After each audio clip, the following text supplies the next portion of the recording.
ભરૂચના શ્રી રાણા હવેલી ફળિયા પંચ દ્વારા વાર્ષિક સાધારણ સભા અને તેજસ્વી વિદ્યાર્થીઓના ઇનામ વિતરણ કાર્યક્રમનું આયોજન કરવામાં આવ્યું હતું।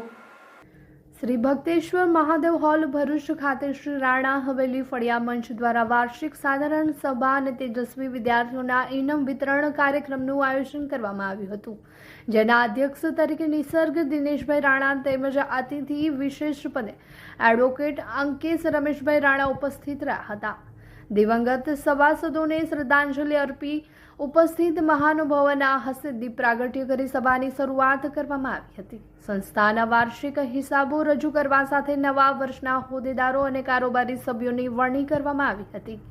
સંસ્થા દ્વારા સમાજના બાળકોને પ્રોત્સાહિત કરવાના આશય સાથે શિશુ 1 અને 2 થી લઈને કોલેજ કક્ષા સુધીના જે વિદ્યાર્થીઓએ શૈક્ષણિક વર્ષ 2025-26ની વાર્ષિક પરીક્ષામાં ઉત્કૃષ્ટ પરિણામ મેળવ્યું હોય તેનું સન્માન કરવામાં આવ્યું હતું।